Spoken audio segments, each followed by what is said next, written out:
السلام عليكم ورحمة الله وبركاته. ዛሬም በሌላ ቪዲዮ ተመልሰናል። ቪዲዮውን እስከ መጨረሻው ድረስ ይከታተሉ። እንዲህ አይነት ታሪኮች እንዲደርሳችሁ ሰብስክራይብ ማድረጋችሁን እንዳትረሱ። አንድ ፈኽሩዲን የተባለ ምስኪን ወጣት ሚስትን ያገባል። ሚስትየውም አንድ ልጅን ወለደችለት። ፈኽሩዲንም ልጁ እንደተወለደ አሪፍ ስራን ካገኘሁ ብሎ ሀገርን ለመቀየር ያስባል። ለሚስቱም ስራን ፍለጋ ወደ ሌላ ሀገር እንደሚሄድና ከ20 ዓመት በኋላ እንደሚመለስ ይነግራታል። እስከ 20 ዓመት ድረስ እሱን ሳትከደው ልጃቸውን እያሳደገች እሱን እንድትጠብቀው ቃል ያስገባታል። እሱም በቃሉ መሰረት ከ20 ዓመት አንድ ቀንን ካሳለፈ ከፈለገች እሱን ፈታ ሌላን ማግባት እንደምትችል ይነግራታል። ፈኽሩዲንም ሚስቱንና ልጁን ተሰናብቶ ጉዞውን ጀመረ። ከመንደሩ ራቅ ወዳለ ከተማም ሄዶ ወፍጮ ቤት ተቀጥሮ መስራት ጀመረ። የወፍጮ ቤቱ ባለቤት ጥሩ ሰው ነበር። ፈኽሩዲንም በስራው ላይ ታታሪ ስለነበር እንደ ልጁ ነበር የሚያየው። ፈኽሩዲንም ለ20 ዓመታት ምንም ሳይሰለች በደንብ ይሰራ ነበር። 20 ዓመቱም እንደሞላ ለአሰሪው ሄዶ ወደ ቤተሰቦቹ መመለስ እንደሚፈልግና እስካሁን የሰራበትን ደሞዙን እንዲሰጠው ጠየቀው። አሰሪውም የተወሰነ ዓመት እኔ ጋር ብትቆይ ደስ ይለኝ ነበር አለው። ነገር ግን ፈኽሩዲን አይ ሚስቴና ልጆቼን ከ20 ዓመት በኋላ እንደመመለስ ቃል ገብቼላቸዋለሁ፣ ወደ ቤተሰቦቼ መመለስ እፈልጋለሁ አለው። አለቃውም አልተጫነውም ነበር። 3 የወርቅ ሳንቲሞችን አውጥቶ ይሄ ላንተ አናሳ ቢሆንም ለአሁን ያለኝ ይህንን ነው ብሎ ሰጠው። ፈኽሩዲንም ከአለቃው ጋር ተሰናብቶ የተሰጠውን ደሞዙን ተቀብሎ ጉዞውን ወደ መንደሩ አደረገ። በመንገዱ ላይ እየሄደም ሳለ 3 ሰዎችን አገኘ። ከ3ቱ ሰዎች 2ቱ ወጣት ሲሆኑ አንደኛው ደግሞ ጎልማሳ ነበር። ፈኽሩዲንም ከነሱ ጋር ተግባብቶ መንገድ ላይ አብረው እያወሩ መሄድ ጀመሩ። ነገር ግን ጎልማሳው ሰውዬ ከነሱ ጋር አያወራም ነበር። ብቻ ወደ ሰማይ አሞራዎችን እየተመለከተ ይስቅና ይገረም ነበር። ፈኽሩዲንም በሰውየው ተግባር ተገርሞ 2ቱን ልጆች ሽማግሌው ማን እንደሆነ ጠየቃቸው። እነሱም አባታቸው እንደሆነና የወፍ ቋንቋን ስለሚያውቅ ሚያወሩትን እየሰማ እንደሚገረም ነገሩት። ለምንድነው ማያወራው ብሎ ፈኽሩዲን ድጋሚ ጠየቃቸው። ልጆቹም ንግግር እሱ ዘንድ የወርቅ ያህል ዋጋ አለው ብለው መለሱለት። ፈኽሩዲንም ለአንድ ንግግር ምን ያህል ወርቅ ነው የሚፈልገው ብሎ ጠየቃቸው። 2ቱ ልጆቹም ለአንድ ንግግር 1 የወርቅ ሳንቲምን ነው የሚፈልገው አሉት። ፈኽሩዲንም በውስጡ ይሄ ጎልማሳ ምን አይነት ንግግርን ቢናገር ነው ለእያንዳንዱ አረፍተ ነገር 1 የወርቅ ሳንቲምን የሚቀበለው ብሎ የሚናገረውን ነገር ለማወቅ ጉጉት አደረበት። ወዲያውኑም ካለው 3 የወርቅ ሳንቲሞች አንዱን አውጥቶ ለጎልማሳው ሰጠው። አዛውንቱም አውሎ ንፋስ ያለበት ወንዝ ውስጥ እንዳትገባ አለው። ፈኽሩዲንም በንግግሩ ተገርሞ መንገዳቸውን ቀጠሉ። ፈኽሩዲንም አዛውንቱ ለ2ና ለ3 ቃል 1 የወርቅ ሳንቲምን መቀበሉ በጣም አስገረመው። አሁንም ድጋሚ አዛውንቱ እንዲናገር ፈልጎ ካለው 2 የወርቅ ሳንቲሞች ውስጥ አንዱን አውጥቶ ለአዛውንቱ ሰጠው። አዛውንቱም ወዲያውኑ ሰማይ ላይ አሞራዎች ሲያንዣብቡ ስትመለከት ወደዛ ቦታ ሄደህ የተፈጠረውን ነገር ተመልከት አለው። ፈኽሩዲንም በውስጡ በመንገዴ ላይ አሞራዎች ሰማይ ላይ ሲያንዣብቡ ተመለከት፣ ነገር ግን ወደ ቦታው ሄጄ የተፈጠረውን ነገር አላየሁም። የቀረችኝን የወርቅ ሳንቲም ለአዛውንቱ ሰጥቼ የመጨረሻ ንግግሩን መስማት እፈልጋለሁ አለና ያለችውንና የቀረችውን የወርቅ ሳንቲም አውጥቶ ለአዛውንቱ ሰጠው። አዛውንቱም ወርቁን ከተቀበለ በኋላ እንዲህ አለ፣ ማንኛውም ነገር ቸኩለህ ከመስራትህ በፊት ቢያንስ በውስጥህ እስከ 15 ድረስ ቁጠር አሉት። ከዛም ተያይዘው መንገዳቸውን ቀጠሉ።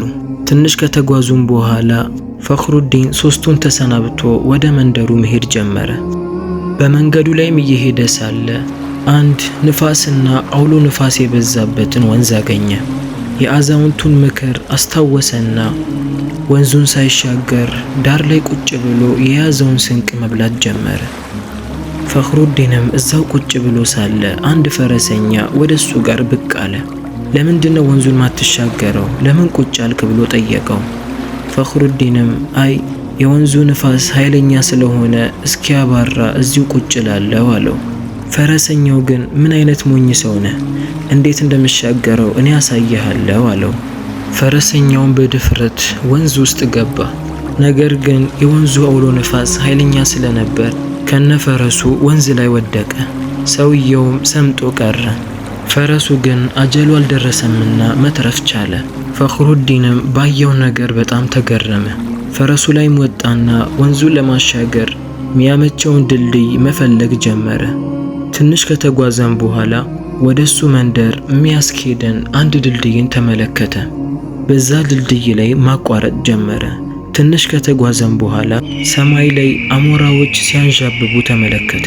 የአዛውንቱንም ምክር አስታውሶ እዛ ቦታ ላይ ምን እንደሚካሄድ ለማወቅ ወደዛ ቦታ አመራ። 3 ሌቦች ሞተው ተመለከተ። በእነሱም አቅራቢያ አንድ ትልቅዬ ቦርሳ ነበር።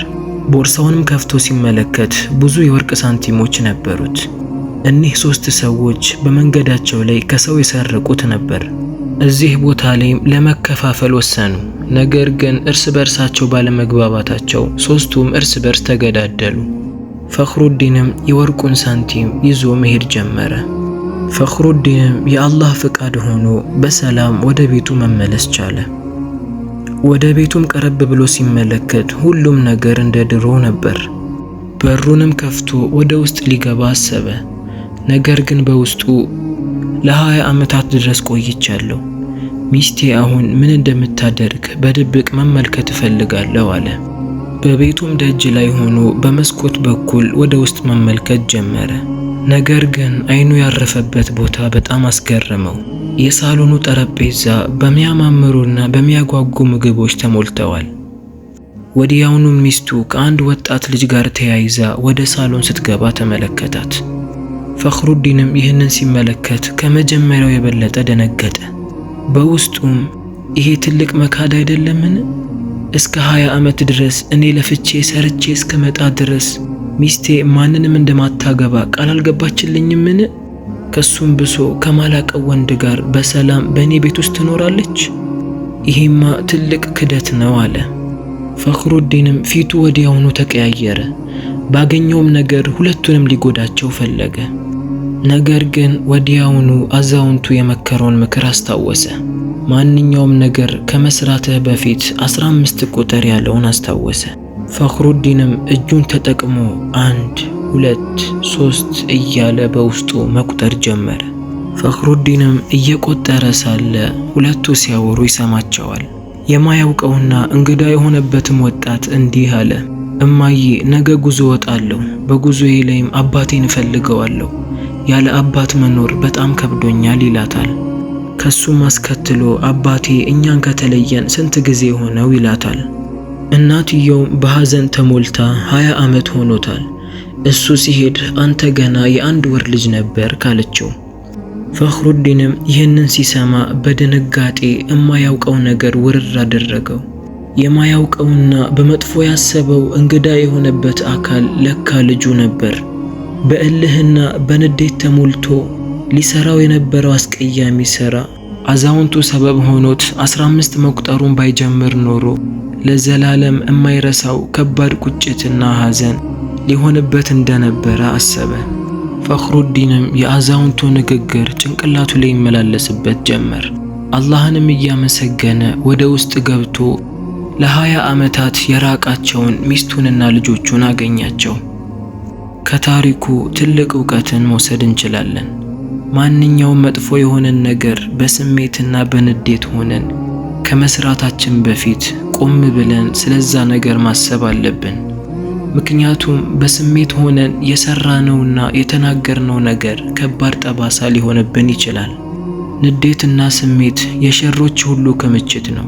ሸይጣን እኛን በነጻነት የሚያገኘን ይበልጡኑ በንዴት ሰዓት ነው። አላህ ሚጠላውን መጥፎ ቃልን እንድንናገር መጥፎን ተግባር እንድንሰራ ያደርገናል። አላህ ሱብሓነሁ ወተዓላ ስሜታቸውን ከሚቆጣጠሩ ሰዎች ያደርገን፣ ንዴታቸውም ለከት ካላቸው ሰዎች ያደርገን፣ የተረጋጉ ሰዎችም ያደርገን። በሌላ ታሪክ እስከምንገናኝ ድረስ ወሰላሙ አለይኩም ወራህመቱላህ።